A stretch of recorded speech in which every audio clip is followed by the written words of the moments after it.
course, that was Schoolboy Q and Man of the Year. And what an appropriate introduction for my guest that I've got on tonight. He's joined by me right now. It's Mr. Vale-Smith. How are you doing this evening?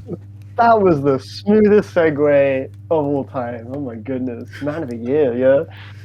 VQ better watch out. All right. Welcome back to the show, everyone. If you've just tuned in, I'm now joined by my good friend Camden Vale-Smith, and we're going to talk about his new album going forward for this part of the show. And hello again. First up then, about Yo, which is your new album, which is out on the 10th of March. This is pretty much the exact same question that I asked you first time round when we talked about Rekindle. You keep saying, like, whenever you release a new album, that it's the one that you're proudest of. And that rings true for this new one as well. And I'd just like to know, why is that? What makes you particularly proud of this one? Right. Yeah, I mean, for sure. I think that's going to be the case. I aim to make that the case for every record. Like, I don't want to release it if I don't feel like it's my favorite. I guess I always want to feel like I'm progressing. And yeah, this one to me is the one I'm proudest of because it's like, I guess I kind of put myself first the absolute most with this one. Like I really fully neglected like when you're making music, quite often it's like you naturally just think like, how would this sound to this type of audience member, like, or you think, how is it going to come across to, like, I just did that like the least I've ever done that with this album. I was like purely just fully like going by like what I like unapologetically, like to the highest level. And I think in doing that I had the most fun. I think I made the best songs. Cool. And I think production wise it's my most impressive. I think like of all my records, this one you can hear and you'll be like, I think people would like hear it. Like, this is the one. This is the opus. That was kind of my I was literally gonna get to that at some point during this, but I was treating this like this. I want this to be the definitive album. Like, this is the one. This is the magnum opus. Like just like you said, and I wanted like it to sound like extremely high definition, extremely intricate, and as far as just the production and the sound trickery, I really like went as hard as I could have gone. Like it was to a point where it was like, any time where I thought, could this song go further than it already has gone, and if I would ever go like, oh yeah, it can, I would do that. I would just fully take it to as far as I really believed it could go. Nice. And I've got some very lengthy tracks on this record, and I really wanted to kind of push songs as far as it could possibly that was kind of like a big part of like my mindset going into it. And I just think looking at the whole thing, I just can't help but feel like just proud that I just made something like strictly just for me. Like I made this one very lengthy. I wanted it to be like you said, a big opus. Yeah. And like that's something that I always have done. And with every single record, I'll have a moment during its creation where I'll test out making this the opus. Like I did that with Chorus. I did that with I See Being Unlucky. There was a moment where it was like 18, 19 tracks long. Yeah. And I was just listening to it when it was at that length, and I would just think, no, this is not the time for that. I want to make an album like that, like the big one, someday, but this is not the one, so I'll cut it down to what feels right. But I tried it out with this one, with Yo. Listen to it in its full, like all the tracks. I was like, I think I just want to keep it exactly like this. I don't want to trim any of this. So I just felt like this was the time for it. So when you listen back to these productions that you put together, when you listen to the album front to back, like how many times would you listen to it before you come to the decision like, I want to release this? I guess it really varies. I mean, there are definitely songs on this record where I thought they were done until I heard them again like next week, and then I'll be like, nah, hang on a minute, this can go, we can add this, we can add that, and I would add a whole like 2-minute long extra bit to it, and like it was hard to tell. I would say for most of these tracks though, like how many times will I listen to it before I decide like it's ready? Like quite a lot. I would say like a few dozen, like a few dozen times. Wow. Like I was very careful, like with the decision making as far as just the song structures, the production. Like I wanted everything to sound satisfying. Every drum, every sound effect, every segue, every transition. I wanted this to feel like a really like fully fully developed journey, like that's gone as far as it Lovely. can go. And that was like something I was really passionate about with this. If I were to look at your last FM, would that be a good indication of how many times you've been listening to your own music? I make it an effort because I do have Last FM, and I track all the music I listen to. Like me, I've made it a conscious effort to delete all of my Vale-Smith scrobbles, and I haven't got it. Yeah, I haven't got it like synced up to like my iTunes, and like it doesn't scrobble it when I play it on like my phone or just like on Google Drive. Obviously, there are certain areas I listen to my music that it just wouldn't like automatically scrobble them. But if it did, if every single Vale-Smith scrobble, every listen I've ever given to, every play I've ever given to like one of my songs, like was tracked on Last FM, it would truly be in the thousands. It would be really, like, I get pretty obsessive.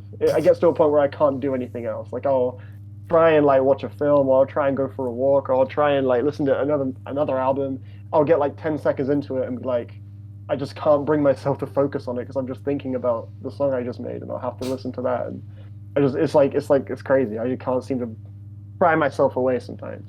And so it would be in the thousands. Yeah. And a little disclaimer for those of you listening that aren't music nerds like us: a scrobble is basically a play of a song. Yeah. I realized that saying scrobble in the middle of a sentence sounds a bit weird, but it basically just means a play, like one listen. It's Last FM jargon.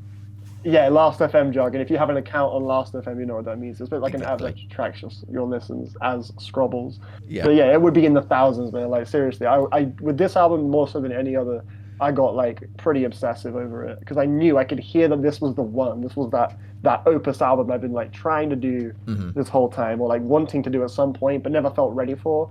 Like I felt ready for it to be this one. So nice. Yeah, that's why. You just heard "Pristine Drifting," the lead single from Yo, which is the new Vale-Smith album out in March, and that I think was. I looked at your Twitter recently, and you said that it was the first. It was a song of yours that took the quickest amount of time to reach 2,000 streams. Was it? Oh yeah, that song shot up though, way faster than I expected. Normally my songs, they have a kind of a slow climb, but this one, it shot up pretty fast compared to how it normally goes. How long did it take, say Ice for example, how long did it take for that track to reach that level of plays? Do you remember? I think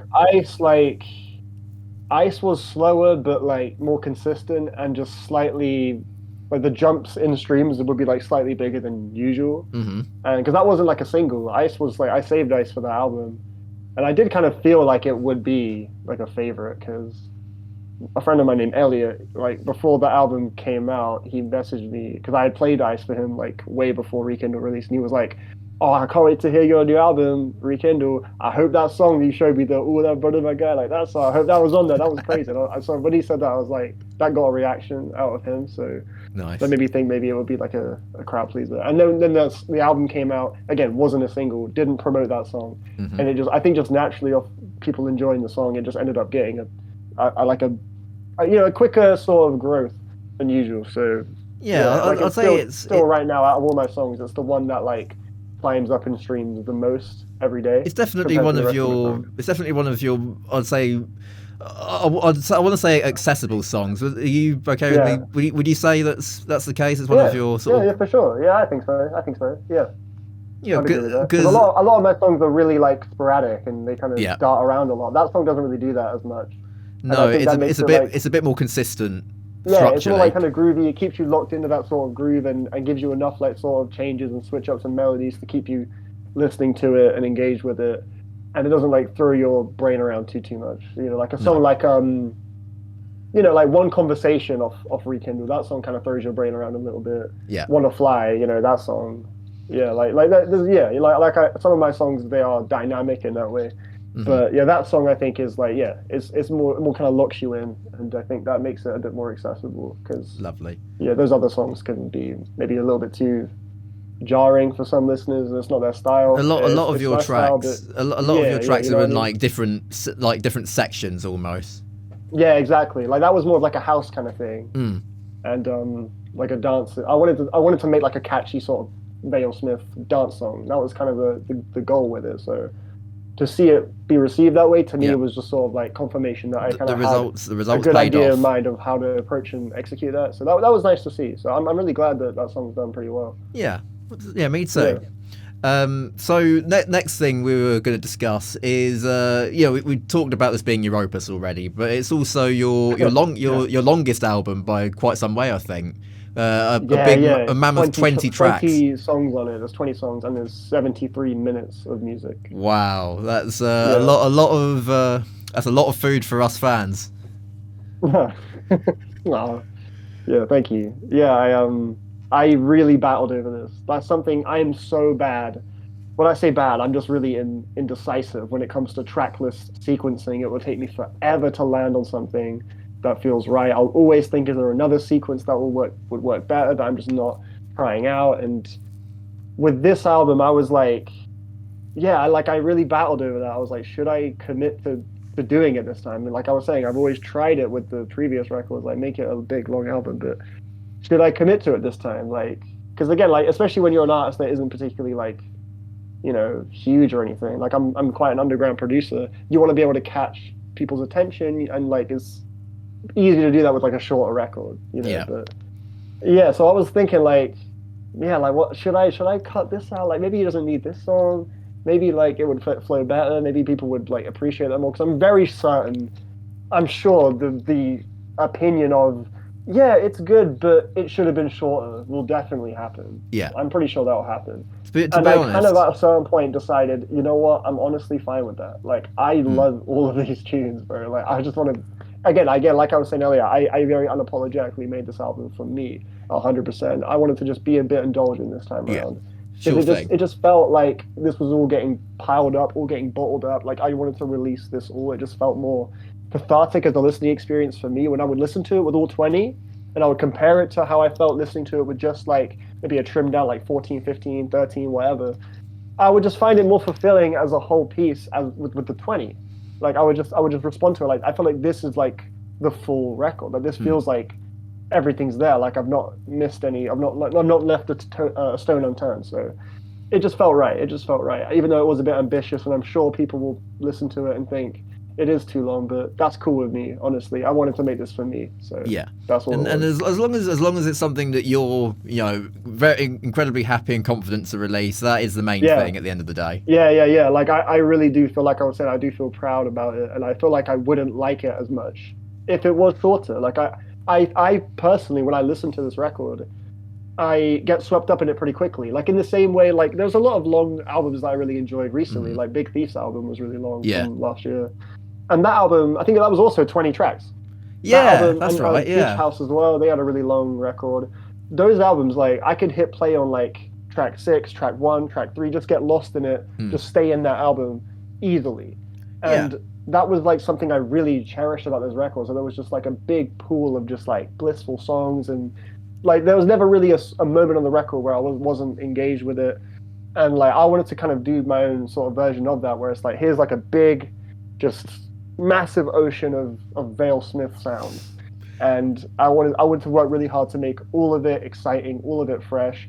I feel like there is enough like variety to justify it personally, even though there are songs obviously that do scratch similar itches and whatnot. Like I mean, I feel like the singles I've released, I think all kind of do scratch a similar itch in a way, but I feel like they give you different sounds, and I feel like I really worked hard to make it, like to justify making it that long as a listening experience, to keep it engaging. I wanted to make the transitions very seamless, to have it all kind of, one thing I'm really proud of about this record as well is it loops back on itself so well. I love that. I'm really proud of that in a way that's very like quirky and just kind of nerdy. I'm really happy with that. I find myself looping it, and to be able to do that with an album that long, I think is an achievement. So I'm personally quite happy with the length. A characteristic in an album popularised by King Gizzard and the Lizard Wizard some years ago, I remember. With Nonagon Infinity. The thing is with me, with when it comes to long albums, to be honest, I don't always get through them all in one sitting, because I might not have the time to commit to be able to listen to it in one sitting. And then there's some more sort of higher profile releases that are just long for the sake of being long, I think. But with something like this new album, hearing your take on it and it being, like you were saying to begin with, something you're incredibly proud of, it being your opus and something that you can just get lost in really easily.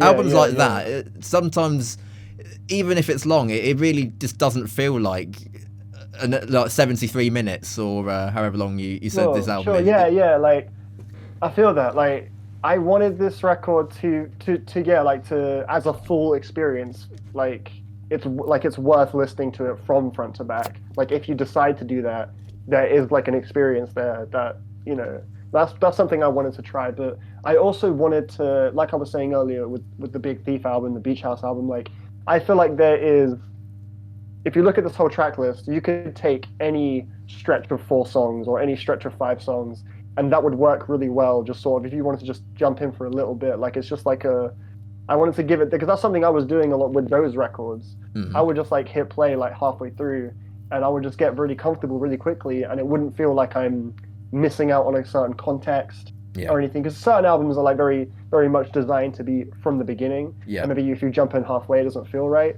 But with those records, I didn't have that experience, and I wanted to sort of recreate that kind of feeling. I felt like if you hit play on like track 9 on or track 3, whatever the case, you can like just pretty quickly just get into the world of the record, and that's something I really, really was passionate about. And I think the length enables that. So if it was a short record, it's not as easy to capture that. So it was just a unique thing I kind of got from hearing some of the longer albums I've been enjoying lately, and I wanted to carry over.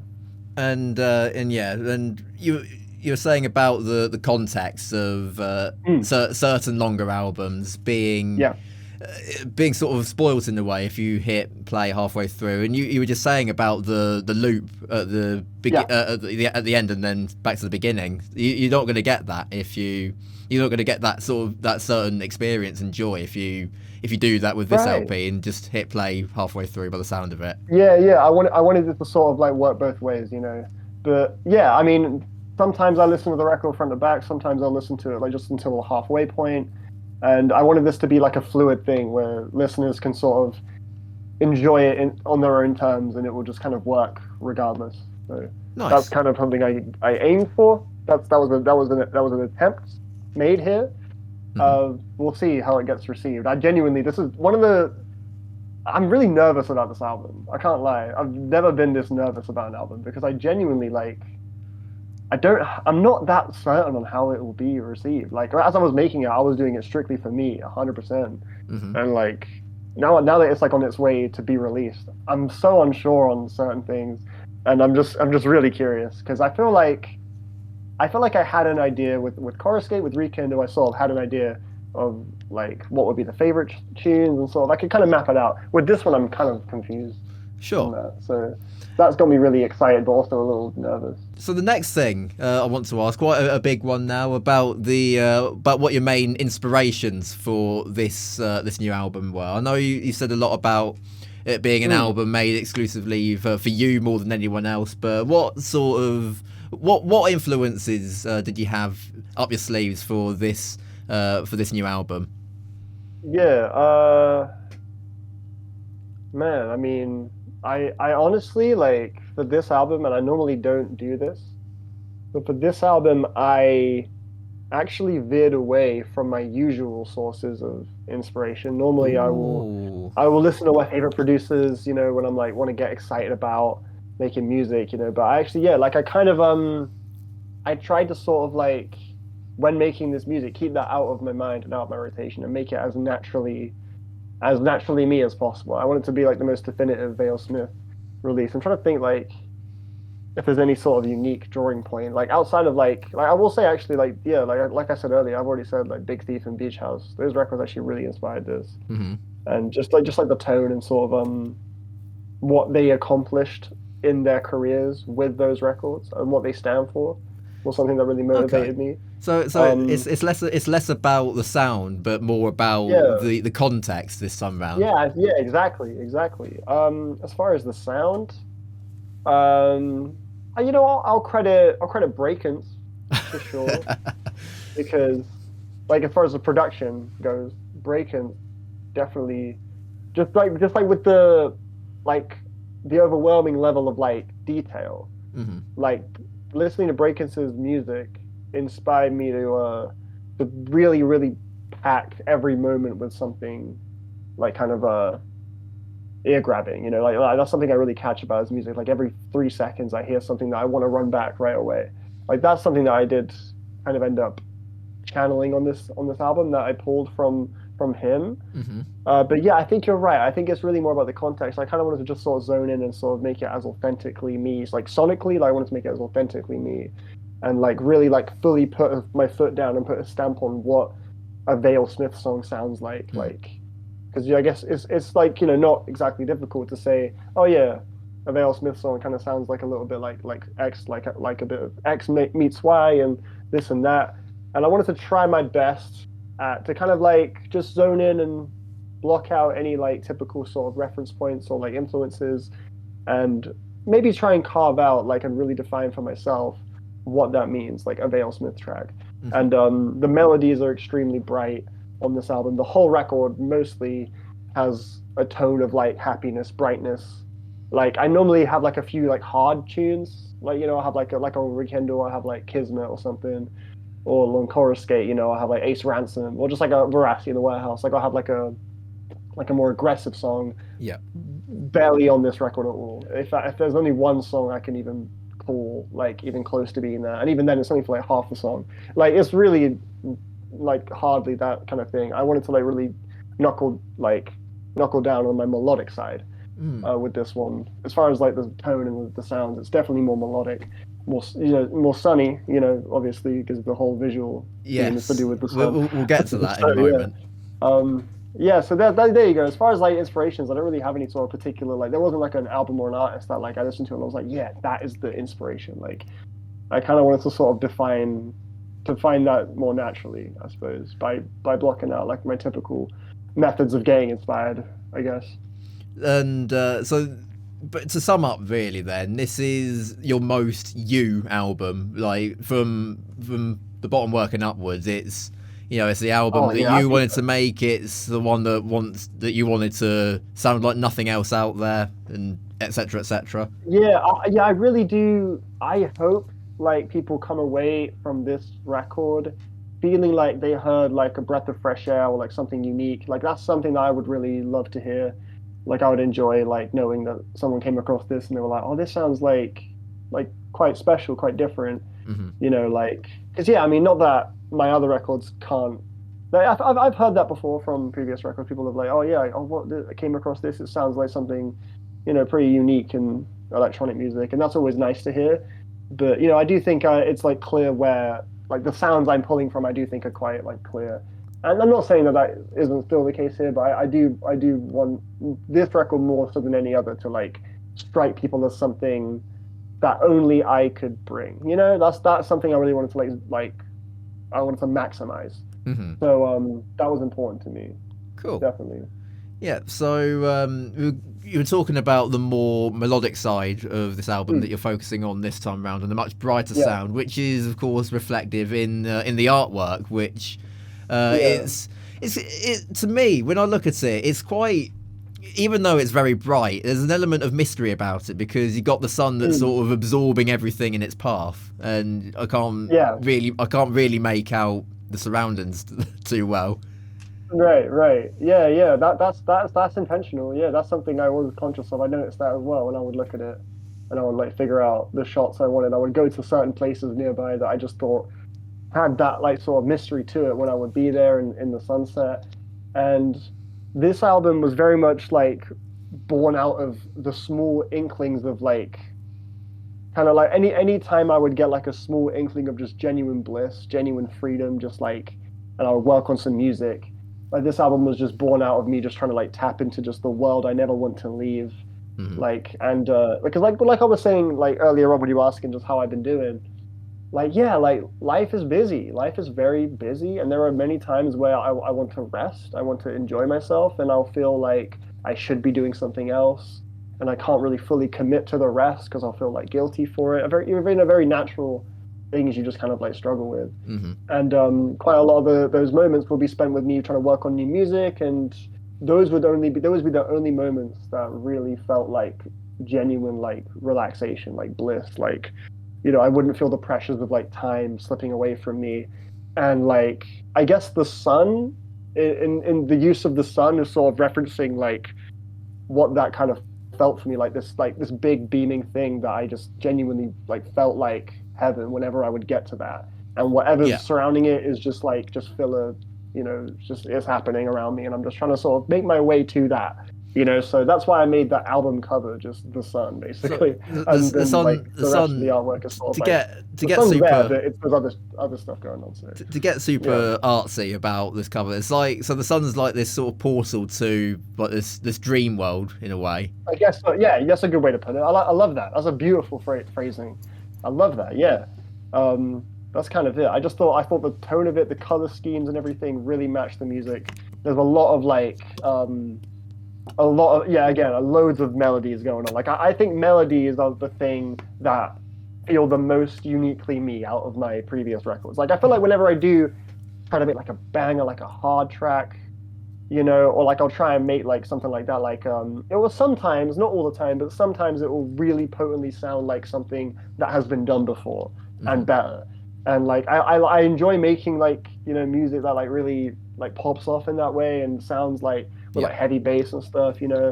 Like that again, it does happen in very very small bursts on but whenever I do that, most of the time it ends up to me sounding like I'm just trying to copy something else.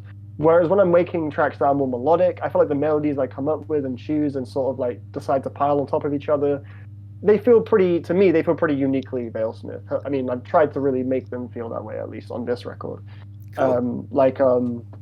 That was something I was really conscious of. And I thought, given the more melodic tone of it, like this is easily the most like melodic and summery and just like opulent sounding one of all my releases. Given that was the case, I thought, why not make the album cover artwork, the sun, the visual look of this, the aesthetic of this rollout to be like basically the sunset. I thought that just made sense. Even simple, in the simple. I was overthinking it before, and also the elements of pixel art that I sprinkle out. I was just about to say about the trailer that you released for like I wanted to sort of basically give it a touch of like childlike wonder. And like I thought that was a good way to do it because I love pixel art. I've always thought it just looked like felt like home whenever I would see it.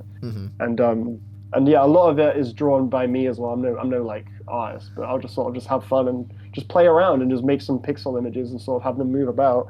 And like it's just something I would just do when I was just bored a lot. Again, I've never been a good visual artist ever. Like I cannot draw for the life of me. But I thought that'd be a fun way to sort of give it my own sort of personal touch and just make it look a bit more playful, because that's something that I really wanted to capture with the music as well. Would it be fair to say then that the main motif of this album is escapism? I think so. Yeah, that's fair. Yeah, that's a great takeaway. Yeah, 100%. Cool. So what? I'll ask one last thing before we get to the big reveal of the unreleased song, which is getting its first play on this show before 9 o'clock. I mean, we talked a little bit about it already, but since the last time we spoke on the radio, has much changed for you? I mean, you've got your full-time job now and everything's really busy, but taking that into account and anything else, has much changed for you in general? Right. Good question, actually. I think the biggest change as far as my day-to-day life is definitely it is busier. It's busier, and the job I have now, the full-time job, is one that genuinely makes me so happy. Like, it inspires me so much. I work in education now, and I love the interactions I get to have every day. Is like a whole new adventure, and it really, really does a lot for me. It's lovely. So that has like carried over really nicely into the tone and the feeling of this record. But I do genuinely, I have kind of noticed a change in just how I view myself as well. Like I think you always notice that like every few months you sort of like think about the way you carried yourself a few months ago and think, oh, I wouldn't have said that now, or like I wouldn't, I mean, you just notice like how you perceive yourself is constantly kind of shedding. Yeah. And I guess I felt like the biggest advancement as far as like, just my perception of me. Throughout making this record, I think by the end of it, like where I am now, like or where I was while making it, I feel like I had a much more sort of sure idea of like, a more confident idea of who I was. And, I felt like before I was kind of going about life on autopilot a bit more. And I feel like I've been more present, I guess, since. Okay. So and I think that's really sort of encouraged and motivated some of the creative decisions here. I feel like this album helped me kind of like become more hands-on with everything that I had going on, because I was so like committed to every single track on this record. Even the tunes that didn't make the cut, like I spent so much time like really like forensically analyzing every measure to make it sound and pop as ideally as I wanted it to. Like I really was more like, because quite often, I'll have tracks where like I'll make them in a few hours. I'll just like bust them out, and like Tether to Us, I made in like literally like 2 hours. I made that song I made that so quickly. There's not a single track on this record that was like that. I spent like several days really mulling over every single tune here, and at least because there was never a case on any of these tracks where I would just like bust it out after like a quick session on the just Logic Pro, like that never happened. So that approach allowed me to sort of like look inwards in a unique way and just kind of like be more present in my day-to-day as well. And I think that's really helped with the busyness that I've had to also deal with. So definitely some changes. You were saying about a lot of tracks that didn't make the cut. Now, does that mean a potential deluxe edition in the future? I don't know. I don't think so, honestly. You don't think so? It depends on the reception. We'll see how it. If there's like a real, like if this album like really strikes a massive chord with a bunch of people, then maybe I'll do that. But I would rather save those songs for like maybe if I do like a Misremembering Volume 2 one day, maybe like something like that. But maybe it depends. I think we'll have to see we'll have to see the outcry from the fallout of the release. If there's a demand for it, sure. Yeah, lovely. So we've got just under a fortnight now until this album comes out. It's on the 10th of March. 12 days, Yeah, indeed. We're going to give you even more of a taster of Yo now in the form of this track. That's Precipice is the name of it. And it's an unreleased track. It's I've listened to this song already, by the way. I've listened to it once or twice before the show, and I've got to say it's just a lovely little track. It's thank you. It's you were saying about the you focusing more on the melodies again, and I'll definitely get that from this song. Sure. Especially this was one of the more sparkly tracks. Yeah, and that's a good way to describe it.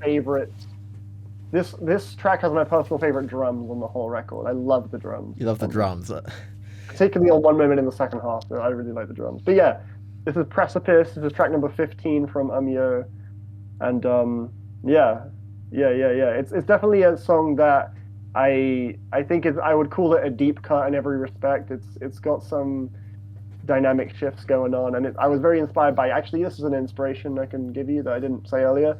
Ski Mask really inspired this track. Oh, the German producer Ski Mask. Oh, sorry, Dan? The German producer Ski Mask we were talking about. Yes, that's right. Not Ski Mask, the Slump God. Yeah. Particularly his album Pool, just some of the brighter textures really inspired this song. So hope you guys enjoy it. Right, without any further ado, here's Precipice, track 15 from Yo. Unreleased, first ever play of the song on the radio. Hope you guys enjoy.